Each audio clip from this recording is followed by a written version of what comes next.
Sepertinya harus kolaborasi dulu dengan kita.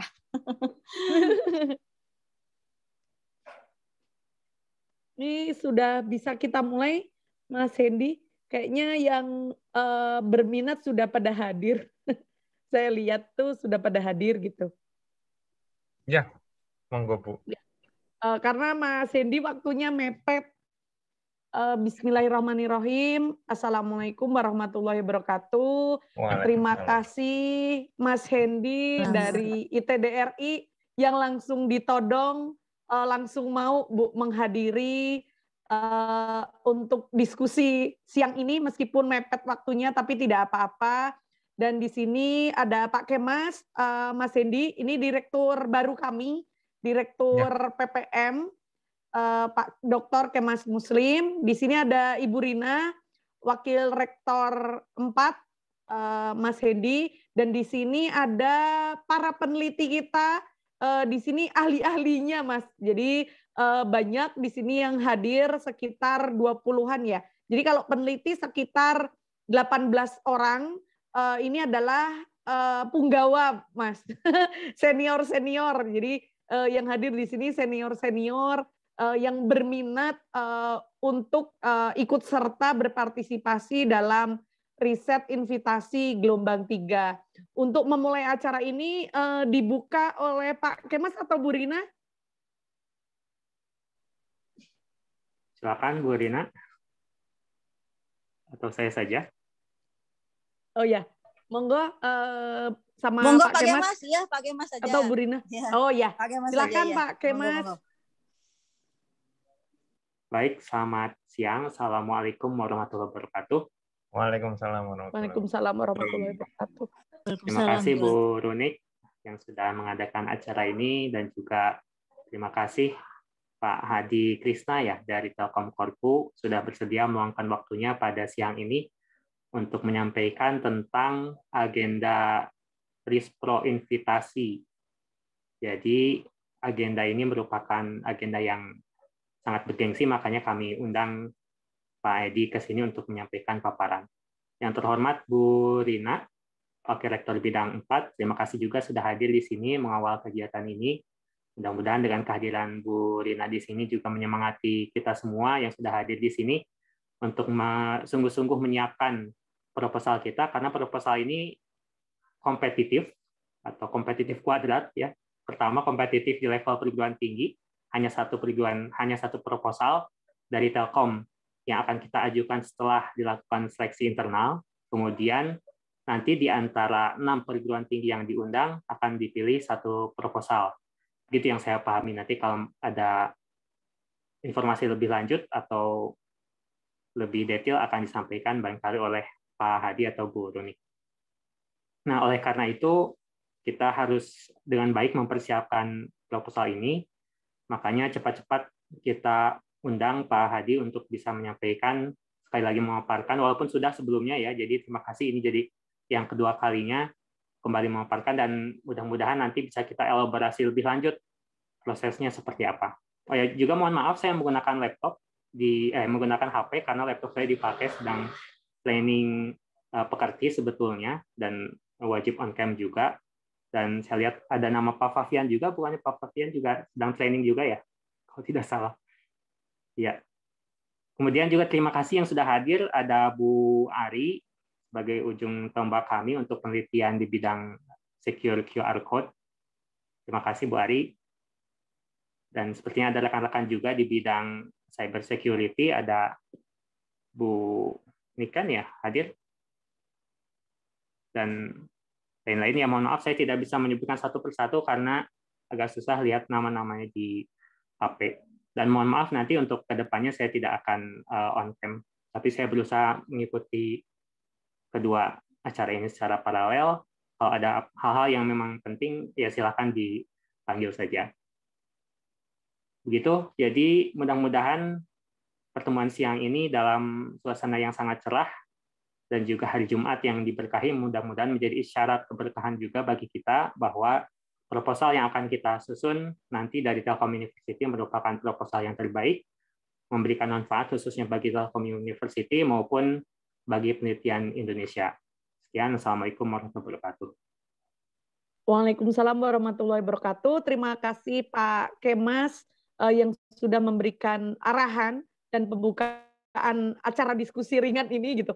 Karena awalnya didesain tidak formal ya Pak Mas Hendi ya. Jadi di sini kita memang formal non formal lah Mas Hendi. Jadi langsung saja saya berikan ke Mas Hendi untuk menyampaikan sedikit saja Mas paparan menguatkan kembali dari PPT kemarin, karena yang bahan dari PPT kemarin sudah kami share juga kepada para peneliti dan sudah kami minta untuk dipelajari gitu. Jadi mungkin hari ini Mas Hendi menyampaikan guideline-nya, nanti setelah itu langsung kita tanya jawab dan diskusi. Demikian, silahkan Mas Hendi. Ya, terima kasih Bu Runi. Terima kasih Pak Kemas, Bu Rina. Ini mohon maaf saya sendirian ya. Saya nggak enak nih karena mewakili TDRI tapi sendirian. Ya, jadi memang ceritanya kami dapat undangan dari LPDP, diundang kalau sekiranya ada riset gitu ya, riset yang bisa langsung dipasarkan yang memang menjadi problemnya Telkom. Supaya diusulkan ke LPDP, LPDP akan membantu memfasilitasi dan membiayai riset tersebut. Kemudian LPDP akan mengundang kampus gitu ya untuk mengusulkan proposal. Nah, kemarin saya share screen ya ini ya. Saya sebenarnya kemarin sudah dipresentasikan, tapi dipresentasikan ulang aja nggak apa-apa. Jadi judulnya Track and Trace System, Bapak Ibu.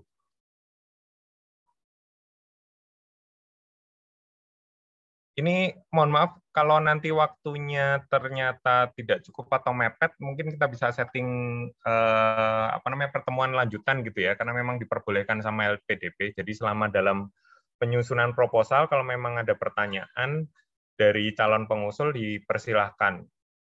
Kalau mau menghubungi gitu, baik acara besar kayak gini atau mungkin sekedar WA individu gitu sebenarnya diperbolehkan. Jadi tidak menyalahi aturan LPDP.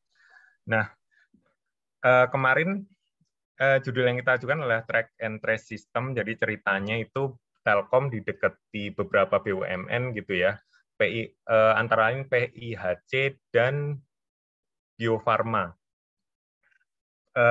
Ceritanya kalau PIHC itu mereka dalam distribusi pupuk itu kadangkala tidak tepat sasaran. Jadi karena pupuknya itu dikasih subsidi dari pemerintah, tapi ternyata di pasaran tuh seringkali tidak didistribusikan ke tangan yang berhak gitu, jadi salah sasaran gitu. Nah, pemerintah dan PIHC dalam hal ini sebagai BUMN produsen pupuk tersebut, mereka berkepentingan untuk melacak distribusi pupuk ini supaya tepat sasaran. Nah, kemudian Bio Farma juga kemarin mendekati kami untuk tracking vaksin gitu, distribusi vaksin. Kalau kebutuhannya si Bio Farma ini, dia ingin memastikan bahwa vaksin yang didistribusikan ini diterima di tangan konsumen dalam kondisi yang baik gitu. Karena kalau vaksin ada ada requirement suhu ya, penyimpanannya itu harus sekian derajat Celcius gitu. Saya lupa berapa. Nah, ada dua kebutuhan ini. Kemudian waktu itu kami masih baru sekali, kemudian bertahap agak jalan gitu pengumpulan requirement. Terus kemudian di tengah jalan kita Telkom jadi mikir nih, kenapa nggak sekalian kita bikin sistem yang general aja. Barangkali nanti ke depan ada BUMN lain atau katakanlah pemerintah atau perusahaan swasta yang membutuhkan sistem tracing dan tracking digital gitu yang bisa dibantu oleh Telkom. Karena kebetulan juga di sini Telkom dan ITDRI pada khususnya gitu ya kan diminta oleh Kementerian BUMN untuk menjadi membantu digitalisasi BUMN gitu. Nah, jadi maksud dan tujuannya itu membuat sistem track and trace yang general. General ini maksudnya bisa dipakai untuk produk apapun. Jadi kalau yang sudah datang itu permintaannya dari untuk pupuk dan vaksin, kita mau bikin sistemnya yang general gitu. Jadi nanti ke depan kalau katakanlah Bulog datang, mereka mau minta dibantu tracking distribusi beras subsidi gitu, berarti ya nanti kita bisa akomodasi menggunakan sistem ini. Gitu. Tentu saja dengan requirement yang berbeda ya. Kalau beras mungkin nggak butuh suhu, tapi butuhnya kelembaban, begitu. Atau produk-produk yang lain, termasuk alat kesehatan, bukan cuma vaksin, tapi alat kesehatan yang lain juga. Nah, tujuannya adalah yang pertama untuk memastikan penelusuran dan pelacakan distribusi produk, yang kedua memastikan keaslian dan kualitas produk, yang ketiga accountability distribusi produk ini, sehingga kita gampang untuk melihat pertanggungjawaban gitu, dalam kasus seperti pupuk subsidi tadi. Kemudian yang keempat, kita dapat melakukan monitoring, controlling, reporting, dan decision support system. Kemudian yang kelima, sistem ini harus dapat disesuaikan untuk berbagai produk dengan mudah. Nah, kalau gambaran kami gitu ya, ini gambaran kasar sekali, karena kami juga bukan arsitek sistem informasi gitu ya, tapi gambaran umumnya mungkin seperti ini. Jadi di bawah ini ada pabrik gitu ya, pabrik membuat satu produk, katakanlah vaksin, nanti vaksinnya ditempeli pakai QR code. Kemudian vaksin ini per masing-masing vaksin dimasukin kotak, di kotaknya nanti ditempelin QR code juga. Jadi di sini ada proses apa namanya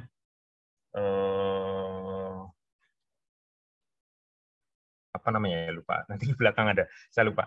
Terus kemudian berikutnya adalah sistem distribusi gitu ya. Kalau sistem distribusi berarti nanti kalau diantarkan dengan truk ya berarti selama perjalanan itu ada logging lokasi, rute yang ditempuh, kemudian kalau sampai tujuan tuh tujuannya di mana kita bisa tahu.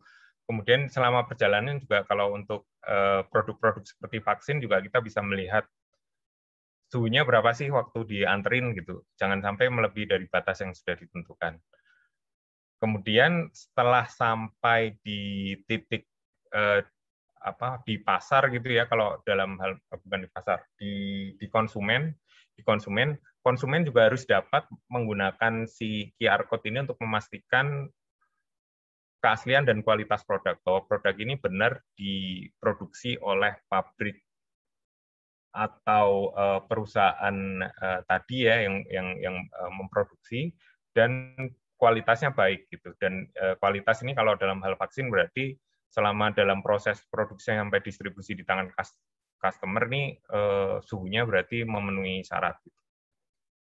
Nah, bayangan kami nanti akan ada sebuah sistem gitu ya, TNT system di sini nih kami gambar sebagai satu kotak. Tapi tentu saja kalau ngomongin IT ini nanti harapan kami ya sifatnya modular gitu, microservices gitu ya. Jadi di sini ada subsistem segala macam gitu. Nah, untuk sistem IoT-nya sendiri, jadi logging lokasi dan sensornya kami harapkan nanti menggunakan IoT platformnya Telkom yang namanya Antares. Mungkin Bapak Ibu udah familiar ya, kita sering ada proyek dengan Telyu dengan Telkom. Jadi datanya nanti disimpan di Antares. Sistem track and trace-nya sendiri nanti mengambil data IoT itu dari Antares. Di layar paling atas ada aplikasi. Yang pertama aplikasi buat produsennya, jadi untuk pabriknya. Dia berkepentingan untuk manajemen sistem gitu ya. Jadi untuk mencetak QR code-nya, kemudian melihat proses distribusinya seperti apa, memastikan bahwa produknya ini sampai di tangan yang berhak gitu. Jadi ada sistem manajemen dan reporting tool-nya semua di sini. Jadi ini Kalau gambarannya di sini satu aplikasi gitu ya. Kalau satu aplikasi berarti nanti harapannya ada berbagai macam modul yang terpisah. Nah, kemudian aplikasi yang kedua adalah aplikasi yang digunakan oleh customer. Jadi customer ini ketika dia menerima barang tersebut, dia bisa menggunakan QR code ini untuk memastikan bahwa barangnya asli dan dalam kondisi yang baik. Gitu. Jadi kira-kira gambaran sangat umumnya seperti ini. Nah, hal yang terpenting yang pain problemnya kami di sini adalah mengenai secure to decode-nya. Jadi sebenarnya nggak harus berupa QR code, bisa berupa to decode yang lain gitu, atau bahkan kalau Bapak Ibu punya usulan to decode yang bikinan Bapak Ibu sendiri, mungkin bisa diajukan gitu ya. Kalau memang pernah ada penelitian bahwa itu secure gitu, boleh diajukan. Tapi dalam hal ini kami menggunakan contoh QR code, karena QR code itu merupakan to decode yang paling umum gitu, paling banyak dipakai. Nah, masalahnya QR code ini kan perlu ditambahi fitur-fitur security biar aman. Kalau sekarang kita tahu ada QR code yang menggunakan hologram gitu ya, itu kan secure, nggak bisa di copy, kemudian kalau dikeletek gitu ya, yang berupa stiker, kalau dikelupas itu kan rusak gitu. Nah, kami ingin ada sistem yang seperti itu gitu, tapi murah. Kenapa? Karena kalau hologram ini mahal, sehingga untuk produk-produk yang harganya relatif murah, hitungan cost-nya nggak masuk gitu. Jadi katakanlah kalau ada produk harganya 50.000, hologram QR code-nya mencetaknya harganya 5.000, gitu kan udah 10%-nya sendiri. Jadi terlalu mahal dan nggak masuk di hitungan cost kita. Gitu. Jadi di sini kami butuh bantuan Bapak Ibu semua untuk mendesain sebuah secure to decode gitu ya. To decode ini digunakan sebagai identifier dalam proses produksi dan distribusi, dan digunakan oleh end customer untuk memastikan keaslian produk. Sifatnya unik gitu ya. Jadi untuk masing-masing produk, kalau kantong pupuk ada bannya, berarti masing-masing kantong pupuk itu datanya berbeda, to decode-nya berbeda. Bisa jadi berupa serial number atau apa gitu ya. Kemudian yang kedua harus bersifat secure untuk mencegah terjadinya fraud. Yang keempat, yang sudah saya sampaikan tadi, harus dapat diproduksi dengan biaya yang relatif murah, relatif terhadap harga produknya gitu ya. Tapi kalau bisa sih murah gitu, apapun produknya harganya murah. Nah, yang kelima, dibutuhkan setidaknya 2 level to decode untuk di produknya itu sendiri dan di box agregasi. Jadi kalau produk gitu, satu QR code ditempel di produk, kemudian produk-produk itu ada banyak dimasukkan ke box ya, berarti ada QR code juga di box ini. Dan nanti ada data semacam agregasi gitu ya, bahwa di database itu menjelaskan bahwa box ini isinya produk yang QR code-nya serial number sekian. Ini agregasi. Nah, jadi output-nya yang kami harapkan itu ada 5, Bapak Ibu. Yang pertama, desain novel secure to decode atau to decode yang existing gitu. Nah, tentu saja kalau to decode yang existing, kami perlu fitur keamanan tambahan ya, seperti yang tadi sudah saya sampaikan. Kemudian yang kedua adalah desain arsitektur sistem secara keseluruhan. Jadi kalau ngomongin masalah logistik seperti ini kan ilmunya kalau nggak salah namanya supply chain management gitu. Nah, di Telkom itu tidak punya expertise di bidang itu. Jadi kami butuh bantuan untuk mendesain arsitektur sistemnya ini harusnya seperti apa gitu. Tentu saja kalau di sini kalau yang digambar ini cuma level teknologinya aja ya. IoT, terus QR code gitu. Tapi tentu saja kalau namanya arsitektur sistem SCM secara keseluruhan, ya ini kan kita ngomongin Pro dan segala macam gitu kan bisa dimasukin.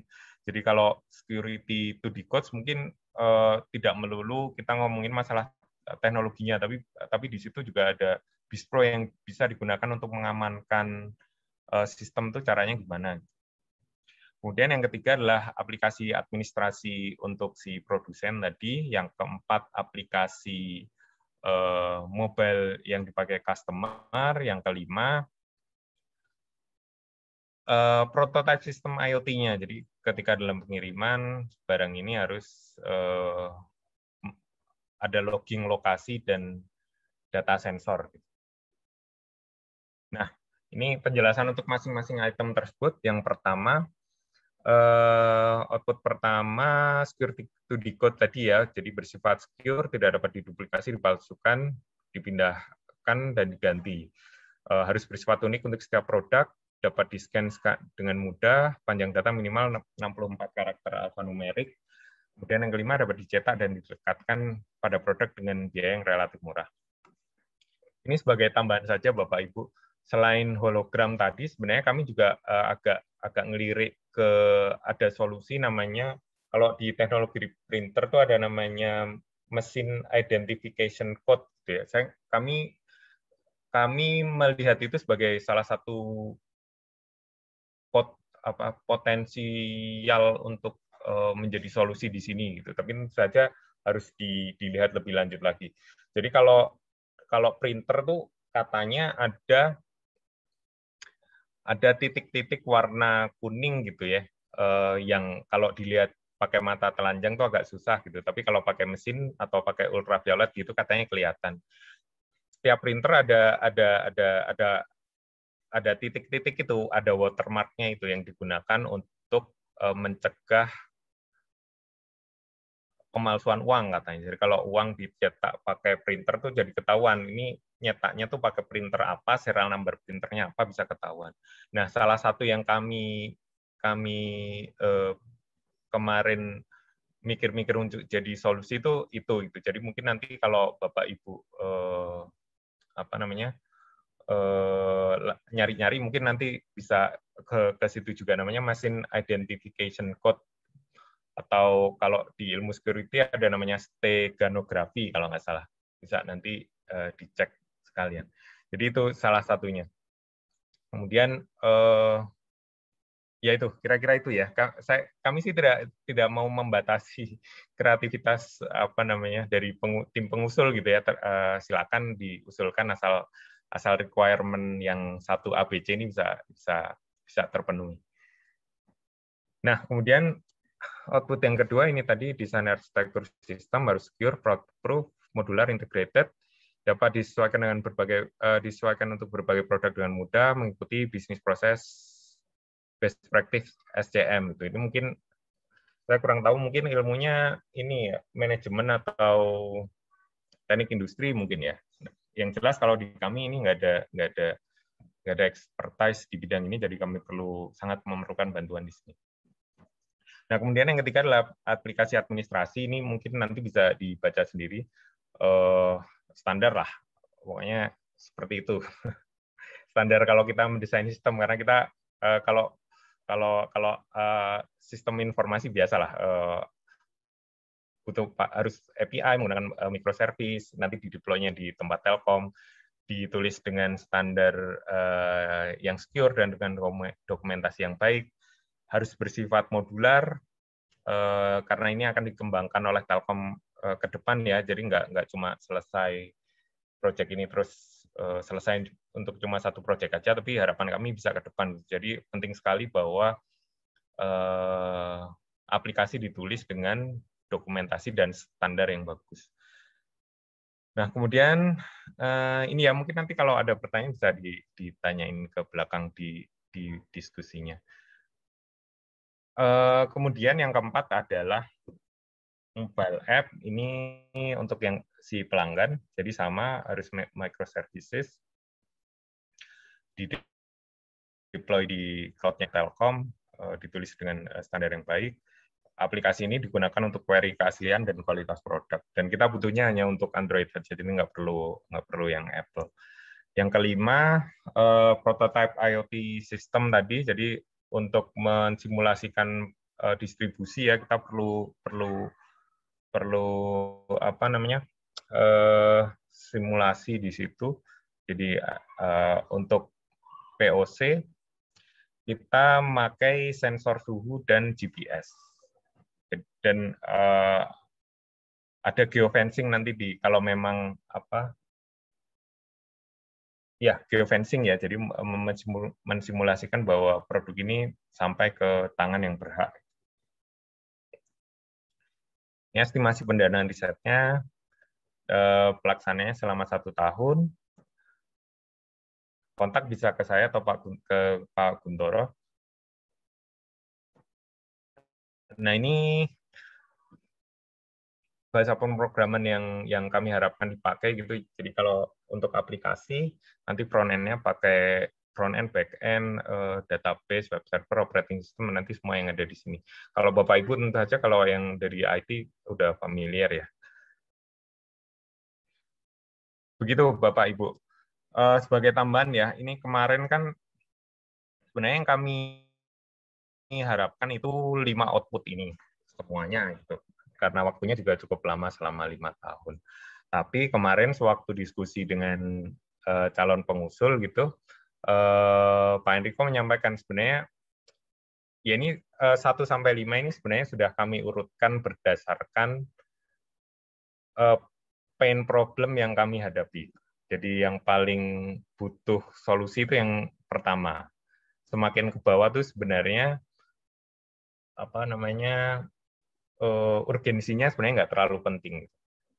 Jadi harapan kami pengusul bisa mensolusikan kelima output ini. Tapi kalaupun enggak gitu ya, karena kemarin ada beberapa pengusul yang kalau nggak salah Pak Gamal gitu dari UI, beliau menyampaikan Pak ini kalau 5 kayaknya nggak terlalu berat gitu untuk kampus. Ya kami menyampaikan bahwa ya kalau memang berat kemarin Pak Enrico bilangnya gimana ya? Pokoknya intinya prototype 345 ini sebenarnya bisa dikerjakan oleh Telkom sendiri. Begitu. Yang tidak bisa dikerjakan oleh Telkom sendiri itu 1 dan 2. Jadi kalau ada calon pengusul yang merasa ini terlalu berat gitu, terus kemudian mau mengusulkan tidak kelimanya gitu ya, mungkin bisa mulai dari atas Bapak Ibu. Jadi jangan prioritasnya dari 5 gitu. Kalau yang diusulkan 543 itu sebenarnya kami bisa bikin sendiri gitu.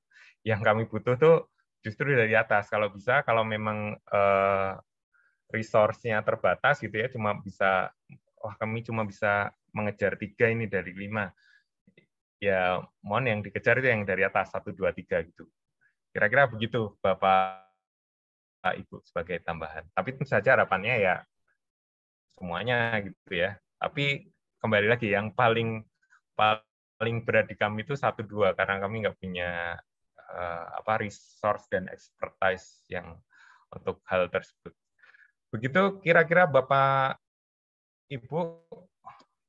Mungkin selanjutnya kalau ada yang kurang jelas kita lanjutkan dengan diskusi gitu ya Bu Runi ya.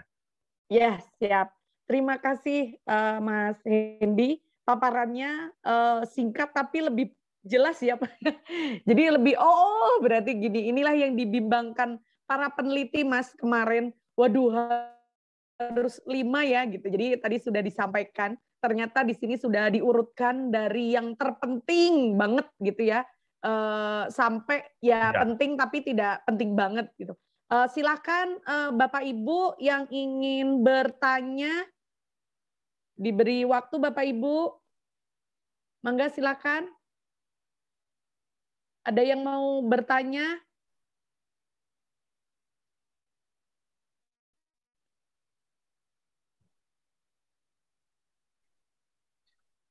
Bapak Ibu, silakan.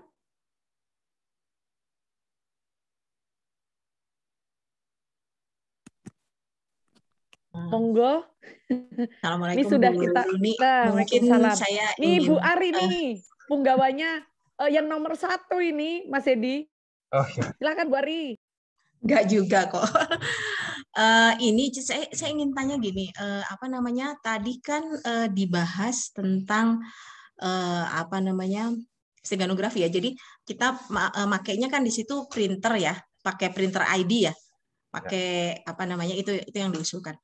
Tapi kan kita tidak harus menggunakan itu kan ya. Jadi kita bisa menggunakan yang lain kan gitu ya. Ya Bu, kemarin cuma ini aja sih apa yang salah satu yang kita yaitu juga pemikiran kita hasil googling 10 menit gitu ya. Tentu saja Bapak Ibu lebih paham lah daripada kami. Kemarin kami mikirnya kayaknya bisa nih, biasalah diskusi warung kopi gitu sama bos kan gitu. Tapi nggak dibatasi itu Bapak Ibu. Kebetulan kalau saya melihatnya gini, kan ini QR code ini kan akan ditempel dan akan dibawa ya sama barang gitu ya. Sama barangnya kan akan ditempel dan dibawa, dia akan di routing gitu kemana gitu. Apakah riset ini termasuk perlindungan terhadap fisik enggak gitu? Kalau perlindungan terhadap fisik wah berat karena gini, ketika kita scan kondisi fisik itu kan berpengaruh ya, Mas ya. Fisik. Jadi fisik QR code-nya. Fisik QR code-nya. Apakah fisik QR code-nya disediakan oleh Telkom misalkan dibungkus plastik atau dikasih kertas khusus atau gimana gitu. Nah, artinya kita nggak berpikir sampai ke situ gitu. Ya, itu sebenarnya memang itu salah satu permasalahan yang kami hadapi itu sih Bu. Kemarin tuh ya fisik termasuk itu ya. Bagaimana caranya kalau dalam bentuk stiker ditempelin ke produk, jangan sampai stikernya itu bisa dicabut terus ditempel ke produk yang lain kan gitu. Soalnya kalau itu mungkin kita jadi harus melibatkan orang material gitu ya Mas. Jadi nggak bisa di teknologi IT doang. Betul. Itu memang sulit sih dan kami tidak berharap tim pengusul kemudian menciptakan material baru yang bisa lengket terus, tapi kalau di ini enggak ya. Kalau kayak gitu. Mungkin di pasaran sudah ada. Ini nanti silakan diusulkan aja. Kami tidak berharap bahwa pengusul tuh bikin jenis stiker yang baru itu enggak. Silakan ini aja di pasaran mungkin ada, dicari. Yang paling penting adalah tadi desainnya gimana. Ya, betul. Jadi kan aman gitu. Sekuritas QR code-nya kan sebetulnya yang diminta ya. Ya termasuk fisiknya sih Bu, tapi ya itu kami persilakan kalau memang solusinya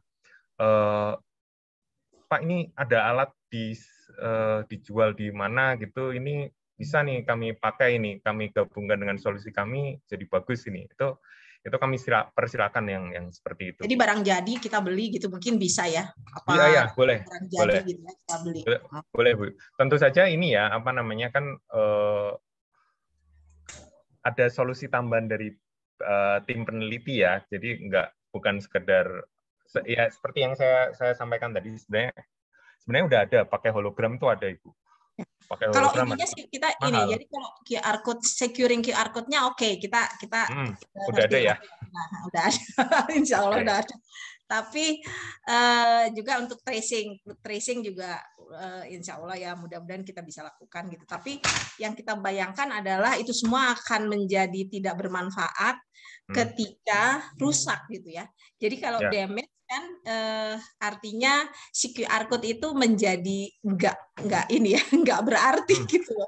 Itu yang kita khawatir kalau kita mesti ngerjain itu berarti kan penelitiannya jadi material gitu ya. Nah, kalau kita bisa misalkan membeli sesuatu yang udah ada, misalkan ini ada produk yang misalkan emang dia tahan lah terhadap bantingan, terhadap sehingga bisa menjaga QR code itu tetap seperti itu gitu. Nah, itu misalkan diperbolehkan mungkin masih memungkinkan gitu ya. Tapi kalau security dari QR code-nya utamanya dari QR code-nya insya Allah itu mudah-mudahan kita bisa gitu ya. Adalah jalannya yang mungkin bisa kita cari gitu. Tapi kalau cari material agak bingung terus terang nggak ada bayangan soalnya. Ya, jadi itu tadi Bu, tidak masalah ya. Tapi tentu saja jangan beli barang jadi kemudian disodorin tanpa ada value added-nya kan nanti nggak enak juga sama LPDP kan. Itu terus kemudian yaitu kami tidak berharap tim researcher ini meneliti material baru gitu mungkin terlalu out berat luar scope-nya ya. Nggak mungkin soalnya. Ya, yang penting itu tadi aman dan bisa murah. Ya, oke. Baik, saya kira itu aja Pak. Yang tadi saya ragu-ragu kalau harus sampai ke sejauh itu mungkin agak berat. Dan lagi tadi saya agak lega karena tidak harus sampai 5 ya Pak. Karena mungkin kalau sampai 5 waktunya juga terbatas ya. Karena menurut saya 1 tahun kita dosen pakai ngajar, pakai segala yang ngajarnya juga lumayan penuh. Jadi kayaknya nggak mungkin kalau kita ngerjain semua 5-5-nya. Jadi kalau bisa sampai 3 gitu, atau sampai 4 mungkin masih oke gitu ya, 3 atau itu masih kepikiran gitu. Ya, betul Ibu. Itu memang seperti itu. 1, 2 yang paling penting. 2 juga penting sih.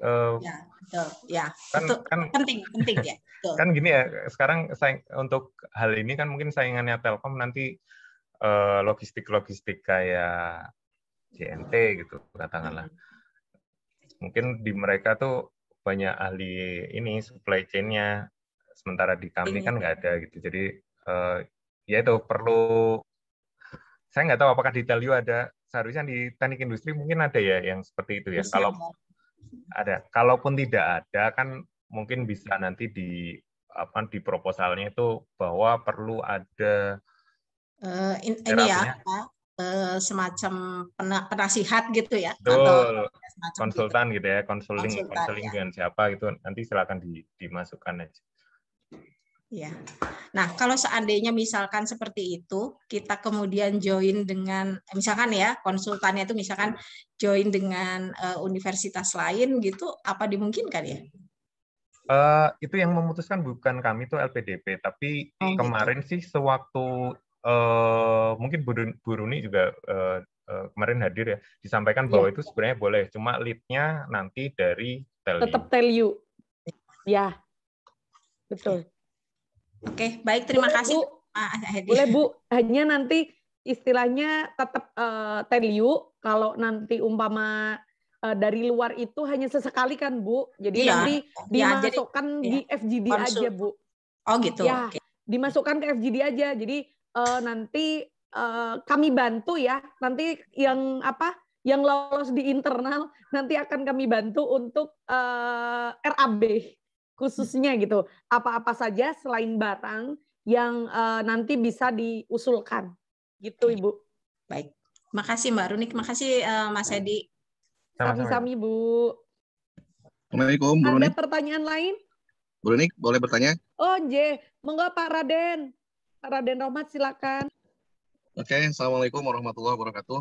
Waalaikumsalam. Aduh di jalan Pak? Enggak, saya lagi parkir. Oh iya. Saya di Telyu habis Jumatan ya, parkir dulu. Monggo Pak. Terima kasih Pak Hedi dari Telkom Korpu ya. Jadi kemarin juga saya hadir gitu ya di yang sosialisasi dengan beberapa perguruan tinggi, kurang lebih sama yang dijelaskan oleh Pak Hedi gitu ya. Cuman yang ingin saya tanyakan ini Bu, terkait dengan skemanya si LPDP. Apakah LPDP itu mewajibkan ada kompetisi di internal Telyu gitu ya? Kan yang nanti akan di ACC itu satu proposal terbaik dari Telyu ya, dan dari perguruan tinggi yang lainnya kemudian dikompetisikan lagi sehingga keluar proposal terbaik lah dari seluruh perguruan tinggi, hanya satu gitu ya. Ya, betul. Jadi maksudnya di internal kita juga aturan main dari LPDP-nya memang seperti itu, atau yang penting Telyu mengajukan proposal satu gitu. Nanti akan dikompetisikan, Pak. Nanti akan dilihat kalau bisa nanti ada yang bagus kita kolaborasikan gitu ya. Bisa nanti seperti itu. Jadi awalnya tahap pertama nanti kita akan umumkan mulai hari Senin, kita umumkan. Kemudian nanti berkompetisi, nanti dari evaluasi gitu ya Pak, akan dilihat mana yang terbaik dari yang terbaik. Tapi nanti di situ kan pasti ada yang terbaik, ada terbaik gitu ya. Nanti bisa dikolaborasikan Pak. Seperti ya, karena tidak. Saya paham sih.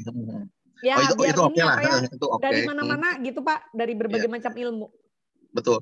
Enggak, maksud saya gini, kalau memang itu oke lah seperti itu. Tapi kalau misalnya memang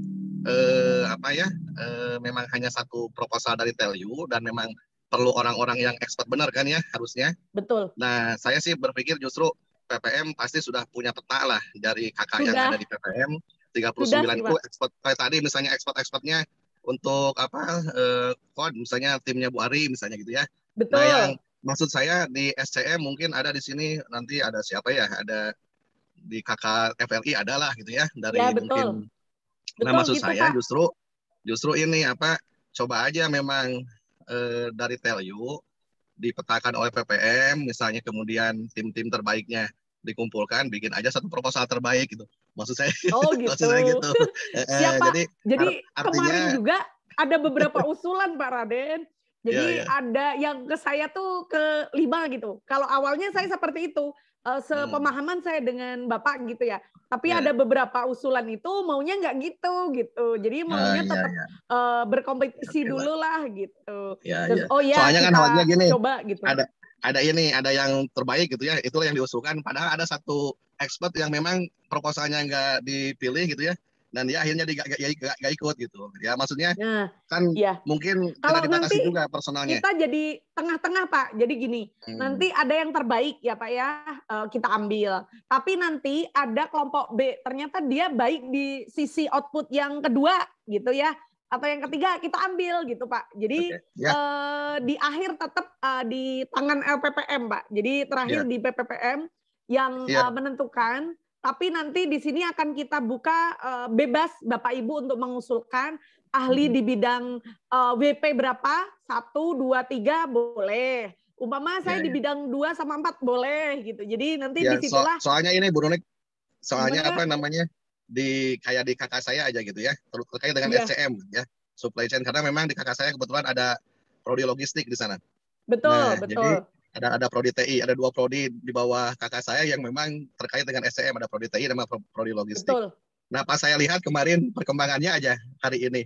Jadi ada 2 tim yang rapat sama untuk mengajukan proposal ini gitu.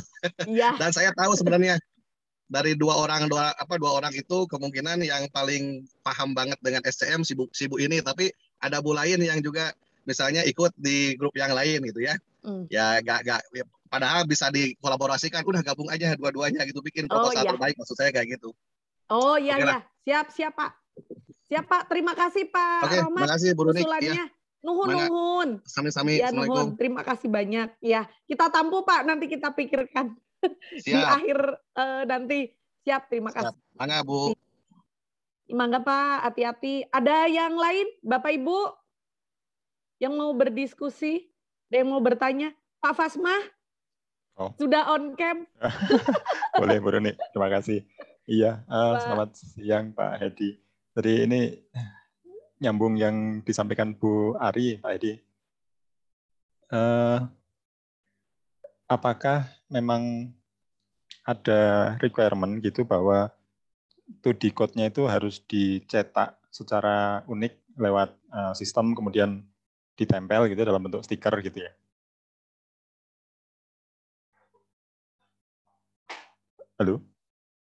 Halo Pak Hedi. Ya, maaf, putus. Oh iya. Oh iya. Monggo Pak. Oh iya, saya ulang lagi ya Pak Hedi ya, punten. Ya, tadi nyambung yang Bu Ari Pak Hedi, diskusi dengan Bu Ari, gitu ya, terkait dengan 2D code gitu. Apakah di sini ada requirement khusus gitu bahwa 2D code-nya nanti itu harus dicetak secara unik lewat sistem ini gitu, dan kemudian ditempel, yang artinya itu bentuknya stiker yang bisa ditempel, bisa dilepas dan segala macam gitu Pak.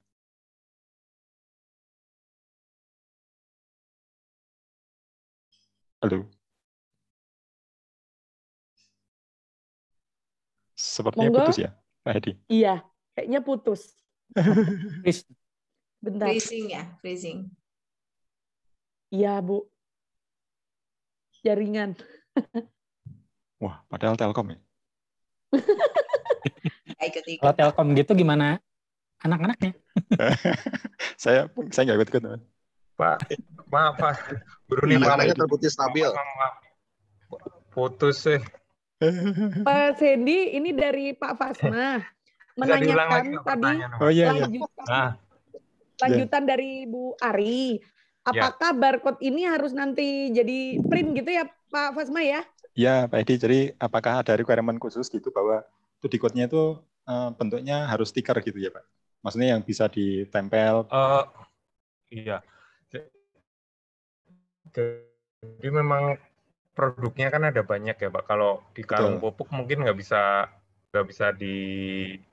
ditempel gitu. Tapi memang untuk proof of concept yang paling mudah kan dalam bentuk stiker gitu yang bisa ditempel ya. Sebenarnya kami membebaskan sih dalam bentuk apa saja gitu ya. Mungkin bisa di itu termasuk yang kami butuh bantuan untuk memikirkan sebenarnya itu. Kalau general seperti ini kira-kira enaknya seperti apa gitu. Mungkin solusinya bukan cuma satu juga, mungkin bisa diusulkan bahwa kalau untuk produk seperti ini maka stiker gitu. Kalau untuk produk yang lain seperti apa gitu mungkin bisa. Jadi ada banyak, bukan cuma satu gitu Pak. Itu terus terang itu termasuk problem di kami, itu sih kami perlu bantuan untuk memikirkan hal itu. Mangga. Karena saya membayangkan kalau seperti misalnya vaksin gitu, berarti anggaplah setiap botol harus ada, itu kan berarti kita berhadapan dengan masalah volume ya Pak ya, kalau harus ngeprint satu-satu lewat sistem ini gitu. Siapa tahu misalkan sebagian misalkan di level paling rendahnya itu bisa dicetak langsung di bungkusnya dan segala macam, sehingga nanti di level berikutnya baru yang dicetak dari sistem dan ya apalah gitu, sehingga mengurangi kompleksitas pencetakan lewat sistemnya. Iya, itu terus terang ini termasuk yang kami harapkan. Yang memang dibuka ya problemnya Pak ya. Iya, baik. Ya, sementara itu Pak Hendy, terima kasih. Ya. Makasih Bu Runi. Sami-sami Pak Fasma. Ada lagi Bapak Ibu, tinggal 9 menit lagi nih. Pak Hedi, soalnya Mas Hedi udah ada rapat selanjutnya. Ada lagi Bapak Ibu yang mau bertanya? Ya mungkin Bu Runi. Oh ya, monggo. Ya. Selamat siang Pak Hedi. Selamat siang Pak. Ya mungkin ini mengklarifikasi aja, karena tadi kan dengan output yang banyak 5 itu, tadi saya menangkapnya artinya dari value-nya hanya akan keluar dengan satu proposal. Gitu ya Bu Runik tadi kan? Betul Pak. Nah, yang diperlukan sekarang dari kita itu mengusulkan ide itu bisa per output tadi kan ya? Betul. Per output atau bahkan bagian dari output gitu. Untuk yang internal ya Pak ya? Internal dulu. Ya, betul Pak. Jadi silahkan nanti dari para peneliti boleh Pak mengusulkan, saya ahli di bidang WP5 atau 4 aja gitu. Atau 2 gitu. Dari situ nanti kami yang akan mengkolaborasikan. Dari PPM terakhir itu yang setelah ada penilaian, kami akan mengkolaborasikan Pak. Nah mungkin kalau dari sisi persyaratan pembuatan proposal standar template-nya itu ada ya, Bu Runi? Ada. Karena kadang-kadang ini nyambung dengan pertanyaan Pak Raden tadi Pak Rohmat. Iya. Kalau masing-masing bikin dengan standar yang harus lengkap, itu kan perlu effort juga. Nah kita nggak tahu misalnya kita membuat satu tim dengan 4 orang teman misalnya. Menjawab satu misalnya WP, satu WP Pak ya. misalnya. Jadi nanti kita akan lihat satu WP atau satu output ini berapa orang gitu. Ya gitu. Yang kita nanti siapkan proposal ringkasnya seperti apa gitu. Gitu. Ya. Nah kalau proposalnya ringkas mungkin lebih bagus, karena untuk menyiapkan proposal yang lengkap juga kan perlu effort. Sementara nanti pada saat dikompetisikan dan dibuatkan di level value, mungkin tidak semua anggota tim akan masuk di situ sepertinya. Ya. Betul ya? Betul Pak. Betul. Begitu. Mungkin kalau usulan kami ya untuk proposalnya seringkas mungkin, jadi lebih ke idenya supaya tidak terlalu memberatkan di teman-teman ketika kita mintai bantuannya. Itu mungkin Pak. Siap Pak. Terima kasih Pak. Nanti kita buatkan seringkas mungkin tapi jelas gitu ya Pak. Nanti baru saat setelah pengumuman nanti kita kolaborasikan, baru disitulah sebagus mungkin, selengkap mungkin, sedetail mungkin. Nanti kalau udah proposal yang sudah mau go ke gitu. submit ke LPDP. Siap-siap Pak, terima kasih banyak Pak. Satu lagi Pak Hedi, tadi kalau saya nangkap dari cerita tracking sistemnya, sebetulnya lebih ke logistik ya. Jadi mirip-mirip kayak perusahaan logistik gitu. Nah, apakah dimungkinkan juga dibuka karena kami di kakak kami di Fakultas Ekonomi juga pernah mengusulkan ke beberapa IBA kaitannya dengan penerapan blockchain untuk SCM gitu ya, kayak tracking halal system, kemudian beberapa untuk komoditas yang lain seperti kopi misalnya. Nah itu kan berkaitan tidak hanya bagaimana bicara logistiknya, material handling atau pengiriman barang dari titik awal ke titik akhir, tapi juga berkaitan dengan pihak-pihak yang terlibat. Jadi kalau kita bicara misalnya kopi, itu mulai dari kopi itu si benihnya, pemilihan benihnya, penanaman, kemudian pupuk yang digunakan, kemudian beberapa proses berikutnya itu semua tercatat di dalam sistem. Nah ini kan secara konsep lebih luas daripada konsep trackingnya yang mungkin tadi diceritakan, bicara bagaimana barang itu terkirim dari satu titik A ke titik X misalnya dengan aman, kemudian terdata dengan baik selama perjalanan. Mungkin itu Pak pertanyaannya Pak. Ya, mungkin secara konsep mirip ada benang merahnya ya Pak ya. Jadi kalau memang sudah pernah dilakukan penelitian gitu, kemudian bisa dikombinasikan dengan tadi para peneliti yang dari teknik elektro dan teknik informatika gitu, mungkin akan bagus sekali gitu kalau menurut saya. Gitu Pak. Oh jadi dibuka aja Pak ya? Iya, tapi begini Pak, itu kan tadi kalau kita ngomongin blockchain segala macam itu kan berarti menambah sesuatu ke dalam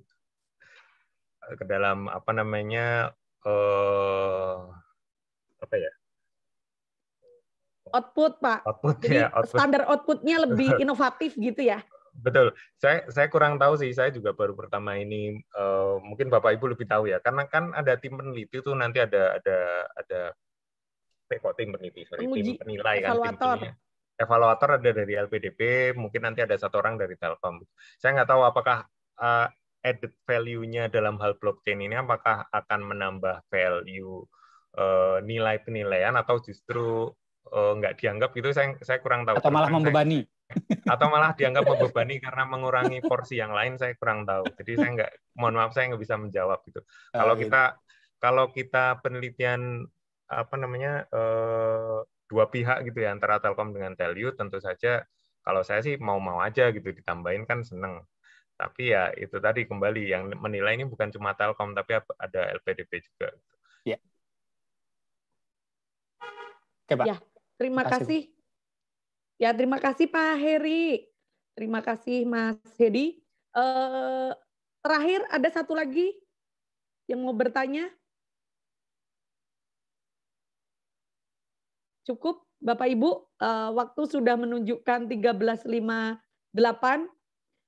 Terima kasih banyak Mas Hedi di sini yang sudah banyak memberikan pemahaman lebih gitu ya. Meskipun kemarin kita mengikuti gitu ya, di sini kita lebih leluasa bertanya dan mengkonfirmasi keterkaitan dengan rencana riset invitasi gelombang 3 ini. Mohon maaf apabila kami mengundangnya mendadak gitu ya Pak, dan informal gitu. Jadi karena memang desain awalnya ini adalah desain diskusi ringan. Jadi unek-unek dari para peneliti itu sebenarnya apa yang nanti bisa kita kolaborasikan bersama dan sesuai dengan apa yang diinginkan oleh mitra, khususnya di sini dari ITDRI Pak, dari ITDRI Telkom. Terima kasih banyak di sini Bapak Ibu yang sudah hadir, yang tidak bisa saya sebutkan satu persatu. Insya Allah segera akan kami umumkan dan kami buatkan untuk awalan untuk ke dalam gitu ya di Universitas Telkom sendiri itu nanti seperti masukan Bapak Ibu semua tadi akan kami tampung dan segera akan kami rilis. Semoga nanti bisa berkolaborasi dan menghasilkan riset inovasi yang mungkin malah di luar dugaan Telkom, Pak, gitu ya. Jadi harapannya lebih bagus lagi gitu ya, di luar dugaan Telkom dan benar-benar bermanfaat untuk Telyu, Telkom atau ITDRI ataupun BUMN lainnya dan Indonesia secara khususnya. Di sini Pak Kemas langsung ditutup. Iya, mangga Bu, langsung aja. Ya, kalau begitu karena sudah waktunya Mas Hendy diburu waktu ini karena ada kegiatan lain, saya tutup acara diskusi ringan hari ini. Terima kasih sekali Mas Hendy.